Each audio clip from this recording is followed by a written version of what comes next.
ஆழ்வார் திருவடிகளே சரணம். எம்பெருமானார் திருவடிகளே சரணம். ஜீயர் திருவடிகளே சரணம். ஸ்ரீ தொண்டரடிப்பொடி ஆழ்வார் திருவடிகளே சரணம். சுவாமி பெரியவாச்சான் பிள்ளை திருवडिகளே शरणम। श्लोक पासुरम संख्या 22। पूर्व पासुरम में कहा था कि भगवान की सुंदरता को हम मन से भी नहीं इसके चिंतन कर सकते हैं कि वो मन से परे है। तब मन ने पूछा, आपने कहा कि मन से परे है, पर वाणी से तो कह सकते हैं ना। तब कहते हैं, अरे भैया, मन ही पहला चिंतन करता है। किसी भी वस्तु की बात हमें कहना है तो मन पहला चिंतन करता है, उसके पश्चात वाणी उसे कहती है। तो वेद भी कहता है, तैत्तिरीय संहिता में, मन पूर्वो वाग उत्तरः। पूर्व मन में विचार आता है, उसके पश्चात। देखिए वेद कितनी बारीक बारीक छोटे छोटे सूक्ष्म विषय को कहते हैं। तो जो वस्तु को हम मन से ही उसकी चिंतन नहीं कर सकते, मन से ही परे है, तो उसे वाणी से कैसे बोले? क्या मन, क्या बोल रहे हो तुम? तो पेदे नेंजे, ये अज्ञानी मन, क्या बोल रहे हो तुम? ऐसे पूछ रहे हैं आழ்வார் इस पासुरम में।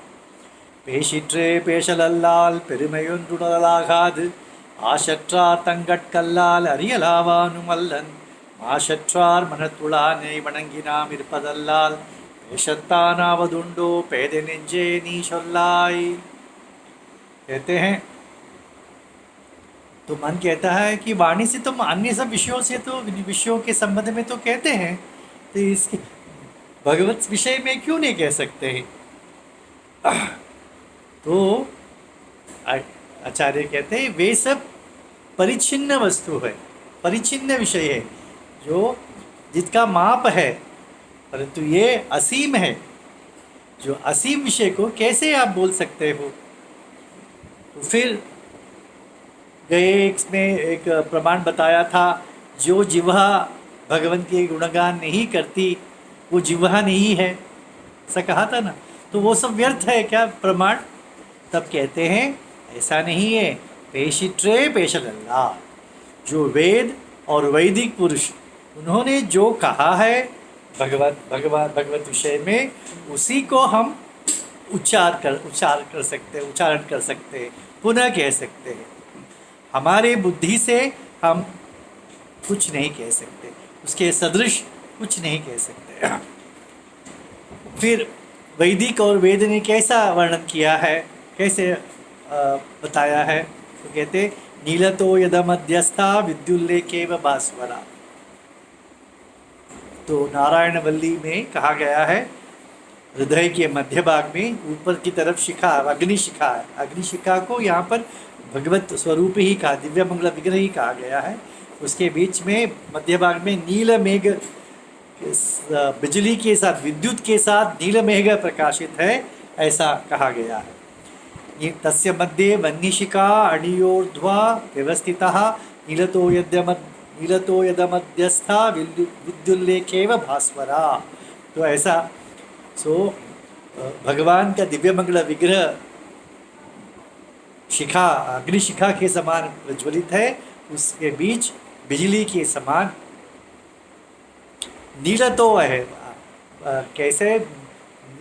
नील वर्ण का, घनश्याम कहते हैं ना, तो घनश्याम नील मेघ में जैसा विद्युत है, उस प्रकार भगवान सुशोभित है।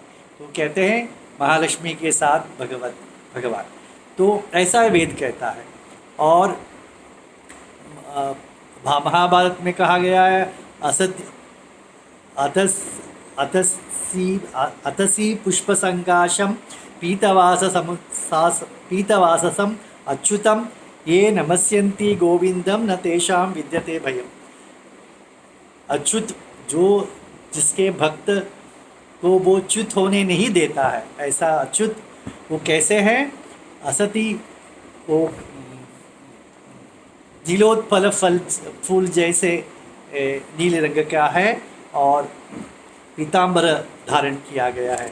ऐसे गोविंद को जो प्रणाम करते हैं या वो भय नहीं है। तो इस प्रकार उनका वर्णन किया गया है। पीताम्बरधारी है, उसके आँख, उसके शरीर नील भेग पुष्प के तमाल वर्णम कहते हैं ना, ऐसा भी कह सकते हैं। ऐसा अनेक प्रकार के नील शब्द के लिए जो सदृश शब्द है उसके साथ कहा गया है। हिरण्यमय पुरुषो दृश्यते, छांदोग्य उपनिषद में कहा गया है यह येषो अंतदादित्य हिरण्मय पुरुषो दृश्यते, हिरण्य मश्रुरुषुर, उनकी मूछ भी स्वर्णमयी है बोलते। हिरण्य केश आपणका सर्वैव सुवर्ण, सूर्यमंडल के मध्य भाग में भगवान जो हिरण्य पुरुष रूप स्वर्णमय पुरुष दिखता है। स्वर्णमय क्यों? सूर्य के किरण से वो स्वर्णमय दिखता है। तो उसके आँख कैसे हैं? कमल नयन है। और उसके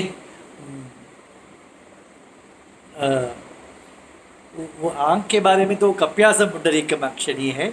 यहाँ पर उसके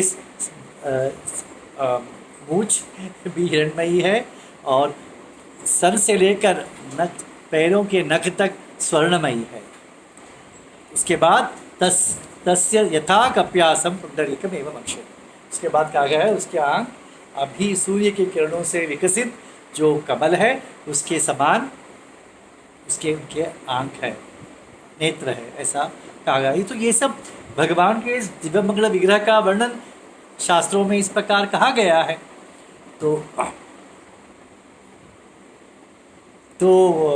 प्रश्न करते हैं श्रोता, आपने इस वर्णन में सब एक प्राकृत वस्तु को ही सदृश या उपमा देकर उसे समझाया गया है। ऐसे कैसे? आप तो कहते हैं अपराकृत वस्तु है। तो कहते हैं, तो आचार्य उत्तर देते हैं कि जो वस्तु अति बुद्धि के पार है, उस पार है, बुद्धि जो बुद्धि के पकड़ में नहीं आ सकते, तो ऐसे वस्तु को कैसे समझाया जाए? तो कोई उपमा देकर ही समझाया जाता है। तो इसीलिए उपमा दी जाती है। इसीलिए वेद ने जो उपमा दिया, जैसी दिया है उसी ही हमें कहना है। तो वेद और क्या कहता है? प्राप्य मनसा सा, कल कहा कि नहीं, भगवान के आनंद गुण को भी वेद पुरुष माप नहीं सका। तो कहता है मेरे मन और वाणी लौट आ रही है। तो इस प्रकार उस वहाँ तक पहुँच ही नहीं है हमारे प्राकृत इंद्रियों का। तो ऐसा क्यों ऐसा वहाँ तक नहीं पहुँच पाते? तो पेरुमय उंटुडलागाद,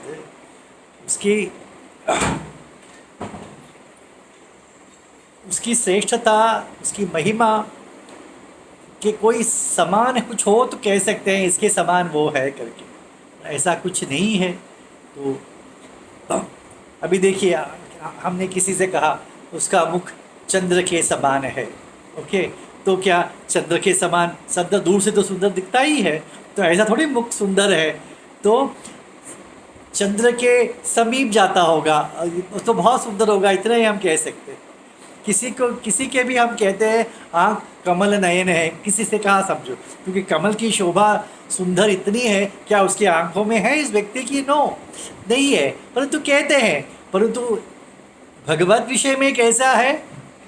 यदि हम कहेंगे कमल नयन, तो कमल सिर्फ एक बताने के लिए है, परंतु भगवान की नयनों की शोभा का सदृश कमल नहीं है।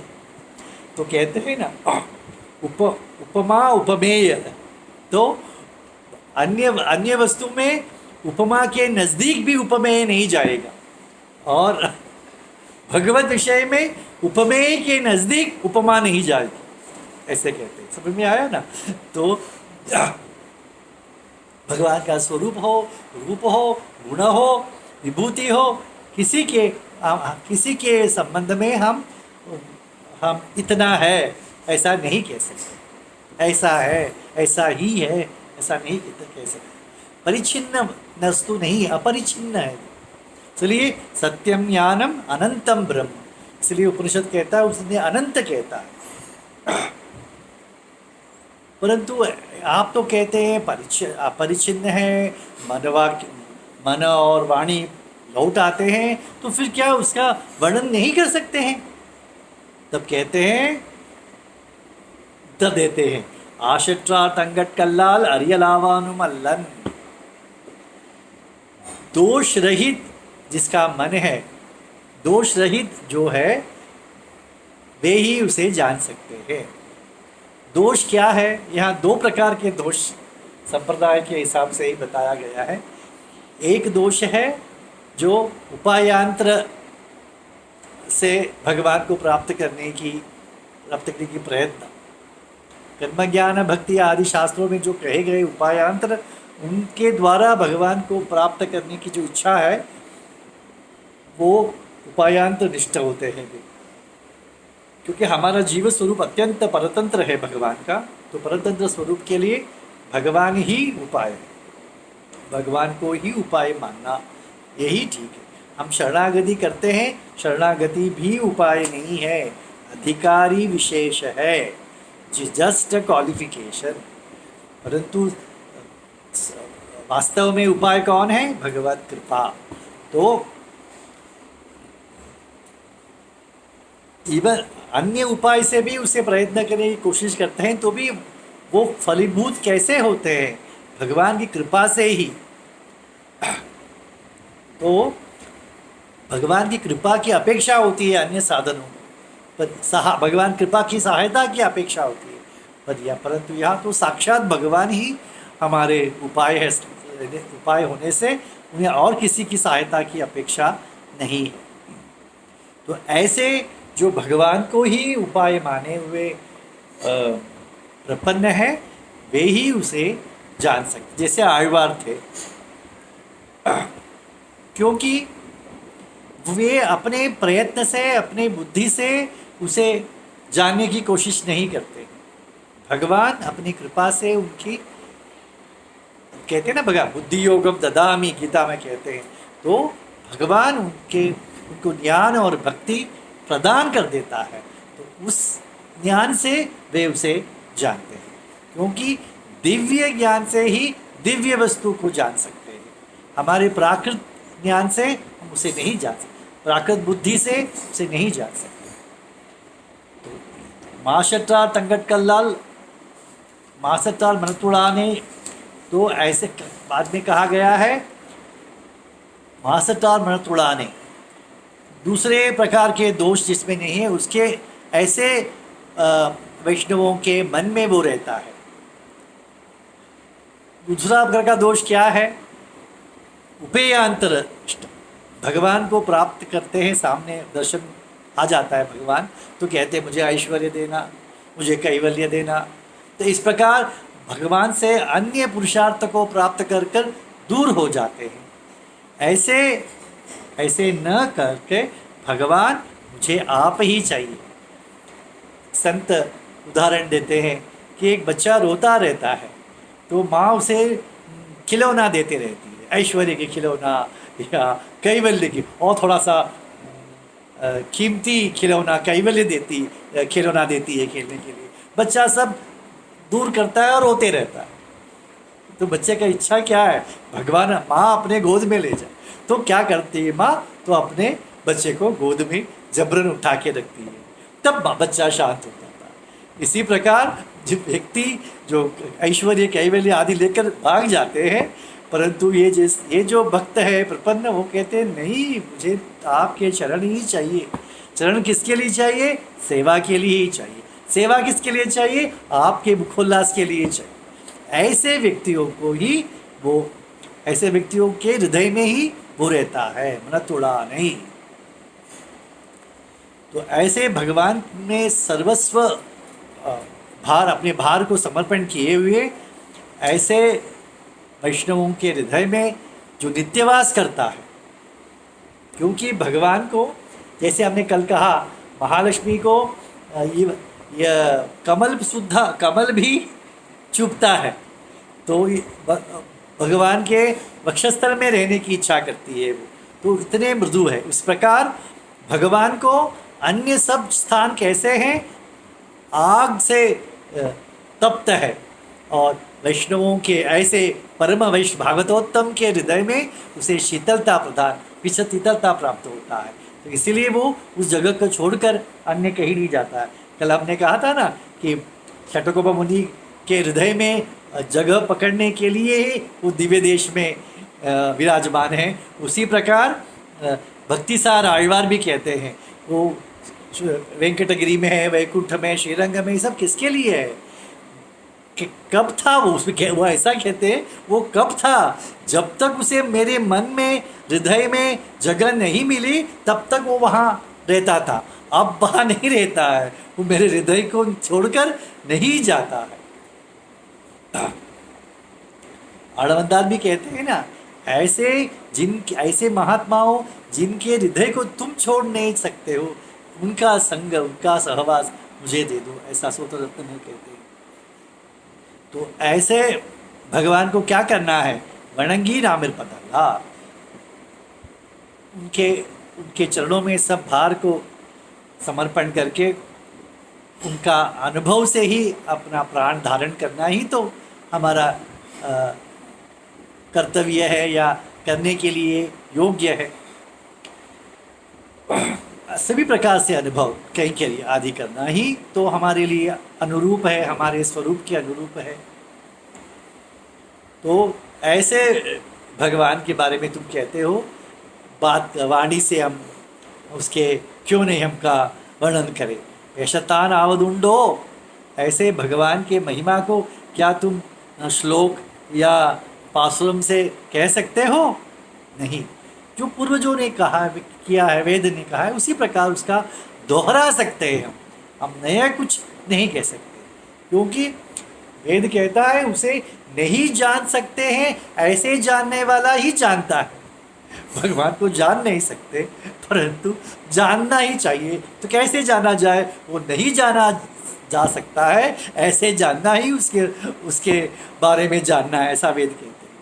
तो ऐसे क्षुद्र विषयों को तुम कहते हो, हे मन विचार करते हो, कहते हो, ऐसा तुम्हें लगा कि भगवत विषय में भी तुम तो प्रयत्न करोगे? हे अज्ञानी मन, छोड़ो उस प्रयत्न को। ऐसे उसे कहते हैं। श्रीमते रामानुजाय।